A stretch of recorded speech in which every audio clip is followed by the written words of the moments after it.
Okay तो guys rheological properties, ठीक है। रियोलॉजिकल प्रॉपर्टीज़ में सोच रहा था कि इसके लिए आगे वीडियो बनाऊंगा कि थोड़ा सा इसको एक्सप्लेन करना था।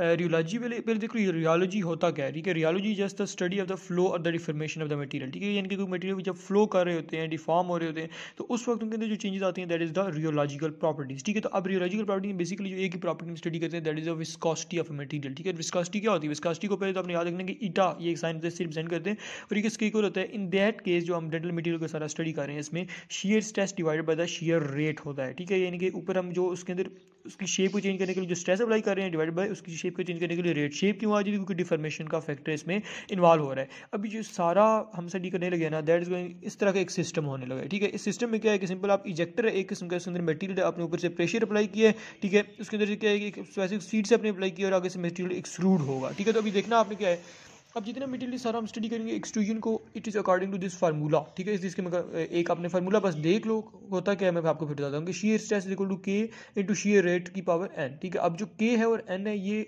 कांस्टेंट है, ठीक है। बेसिकली जो स्टडी है शेयर रेट और शेयर स्ट्रेस है। शेयर स्ट्रेस वो स्ट्रेस है जो कि हम अप्लाई कर रहे हैं उसको मटेरियल को एक्सट्रूड करने के लिए, और शेयर रेट वो है कि जिस रेट से वो मटेरियल उससे बाहर निकल रहा है, ठीक है। That is the share rate. अभी जो है ना ये ईटा जो है इसको ये सॉरी जो एन है ना इसको हम कहते हैं फ्लो इंडेक्स, ठीक है। मतलब ये एक कांस्टेंट है सिंपल। अभी इसकी बेस पे हम तीन तरह के फ्लूइड बनाते हैं, Newtonian fluid, pseudoplastic fluid, dilatant fluid. वो क्या क्या होते हैं मैं आपको बताता हूँ। अगर फॉर एग्जांपल यहाँ पे आता है वन एन, ठीक है। एन में जो ना हमारे पास फॉर एग्जांपल यहाँ पे अगर वन आता है हम वन पुट करते हैं, ये एक कांस्टेंट है, फ्लो इंडेक्स है, एक मटेरियल की प्रॉपर्टी है। अगर किसी मटेरियल की प्रॉपर्टी में यहाँ पे वन है तो वन का मतलब क्या है? अगर शेयर रेट वन है तो शेयर स्ट्रेस भी वन होगा, ये टू है ये भी टू होगा क्योंकि के भी कांस्टेंट है, ठीक है। थ्री है ये थ्री होगा, यानी कि वो दूसरे एक डायरेक्टली प्रोपोर्शनल है, यानी कि जितना हम स्ट्रेस अप्लाई करेंगे उतना ही उसका फ्लो का रेट होगा, ठीक है। तो ये चीज़ आ जाती है न्यूटोनियन फ्लूइड। दूसरा आ जाता है कि अगर किसी मटेरियल की जो प्रॉपर्टी में यहाँ पे ये ग्रेटर देन उसका वन आता है, टू है, ठीक है। ये इसकी अपनी एक प्रॉपर्टी है, इसका फ्लो इंडेक्स टू है। तो फ्लो इंडेक्स टू होगा तो क्या मतलब है उसका? फ्लो इंडेक्स टू होने का मतलब ये कि अगर हम एक कांस्टेंट रेट रखना चाहते हैं, फॉर एग्जांपल अगर हमारे पास जो शेयर रेट था अगर हम उसको वन रखते हैं तो शेयर स्ट्रेस भी वन होगा। लेकिन अगर हम शेयर रेट को टू करते हैं, यानी कि अगर हम उसको चाहते हैं कि डबल स्पीड पे जाए, तो डबल स्पीड से उसको वहाँ से इजेक्ट कराने के लिए हमें डबल स्ट्रेस नहीं चाहिए, हमें 4 टाइम स्ट्रेस चाहिए। क्यों? क्योंकि अगर हम यहाँ पे टू रखते हैं और यहाँ पे टू रखते हैं तो ये पावर 4 हो जाएगी। इसी तरह अगर यहाँ पे हम 3 रखते हैं, हम चाहते हैं कि उसको ट्रिपल स्पीड से बाहर इजेक्ट कराएं, तो ट्रिपल स्पीड से इजेक्ट कराने के लिए हमें 9 गुना स्ट्रेस अप्लाई करना पड़ेगा, क्योंकि यहाँ पे भी पावर जो है वो चेंज हो जाएगी, ठीक है। तो मतलब 3 की पावर 2 हो सकता है, 3 into 3 हो जाएगा, ठीक हो गया। ये जो ऐसे मटेरियल होते हैं ना जब हम कहते हैं कि विस्कोसिटी इंक्रीज हो जाती है तो ऐसी कंडीशन को हम कहते हैं डायलेटेंट, ठीक है। क्योंकि क्यों उसको इंक्रीज, अब देखो ना, अब सारी बात के पीछे क्या था कि अगर शेयर रेट इंक्रीज करा रहे हैं तो शेयर स्ट्रेस बहुत ज़्यादा इंक्रीज कराता है, इंक्रीज होता जा रहा है लेकिन एक्सपोनेंशियल रेट। तो ये एक्सपोनेंशियल रेट में क्यों इंक्रीज करेगा यार? कोई रीजन तो होगी ना। रीजन ये है कि विस्कोसिटी इंक्रीज कर गई। दूसरा आ जाता है कि अगर इसी तरह मटेरियल यहाँ पे ये पॉइंट्स में आ जाती है पावर, ठीक है। तो शेयर रेट हम जितना उसके ऊपर मतलब अगर हम चाहते हैं कि उसकी स्पीड इंक्रीज करें तो हमें और कम स्ट्रेस अप्लाई करना पड़ रहा है और कम करना पड़ रहा है, ठीक है। इस तरह के नॉर्मली सूडोप्लास्टिक इतने मटेरियल होते नहीं है, लेकिन फिर भी कि उसके ऊपर हम कम स्ट्रेस अप्लाई करना पड़ता है, तो ये हमारे पास चॉइस है सूडोप्लास्टिक मटेरियल, ठीक है। तो आई होप कि तीनों आपको मटेरियल समझ आ गए होंगे, नहीं आए तो रिवाइंड करके दोबारा देख लो, ठीक है। उसके बाद एक और चीज़ आ जाती है, यहाँ पे एक चीज़ लिखी है, ये आप लोग को बताना था बिंगम करेक्टरिस्टिक। बिंगम करेक्टरिस्टिक क्या होती है कि सिंपल मटेरियल की एबिलिटी होती है कि लाइक आप मटेरियल के ऊपर ये नहीं कि ज़रा सा उसके ऊपर आप फोर्स लगाओगे तो वो वहीं से फ्लो करना शुरू कर देगा।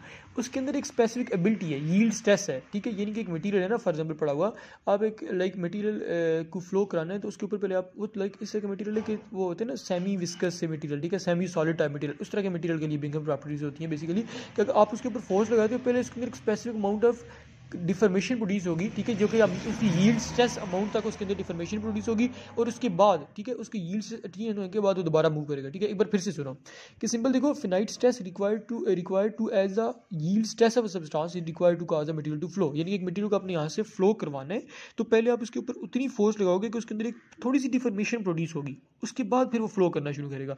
तो ये जो उस फ्लो मतलब थोड़ी सी डिफॉर्मेशन प्रोड्यूस होती है जिन मटेरियल के अंदर, उसके बाद जो होता है उसको हम कहते हैं बिंगम करेक्टरिस्टिक, ठीक है। उसके बाद जो आ जाता है कि टाइम डिपेंडेंस ऑफ विस्कोसिटी, ठीक है, वर्किंग टाइम और सेटिंग टाइम। देखो यार वर्किंग टाइम जब होता है यानी कि आप मटेरियल जब मिक्स कर रहे होते हो तो किसी मटेरियल की विस्कोसिटी कम होती है क्योंकि वो लिक्विड होता है। जब सेट हो गया तो सेटिंग के दौरान क्या होगा, वो सॉलिड बन के तब उसकी एक और विस्कोसिटी इंक्रीज कर गई है। ये तो बड़ी आसान सी बात है। एक ये आपने ये चीज़ देखो, इस चीज़ में देखना कि ये ग्राफ है, ठीक है, एक हमने ए लिखा, एक बी लिखा। ये ए बी क्या है? ए ये था कि हमारे पास एक न्यूटोनियन फ्लूइड था, जैसे मैंने पहले भी आपको एक्सप्लेन किया, ठीक है। न्यूटोनियन फ्लूइड क्या होता है कि ऐसा फ्लूइड कि जिसके अंदर जो हमारे पास शीयर रेट और शीयर स्ट्रेस आपस में directly proportional to each other होते हैं, ठीक है। तो ये जब दोनों आपस में डायरेक्टली प्रोपोर्शनल थे तो क्या हुआ कि ए हमने देखा कि ये मतलब डायरेक्टली प्रोपोर्शनल थे, ये हमने दोनों चीज़ें देख ली। लेकिन अगर आपके पास एक सूडो प्लास्टिक मटीरियल आ गया, यानी कि जिसके अंदर शीयर रेट इंक्रीज करने से जो शीयर स्ट्रेस है उसका रेट उतना ही नहीं हो रहा, बल्कि उसके वो कम हो रहा है, ठीक है। तो वो हमारे पास यहाँ पे बी है इस ग्राफ के अंदर, ठीक है। नेक्स्ट आपको ये सी और डी की चीज़ें ये देखने वाली चीज़ है।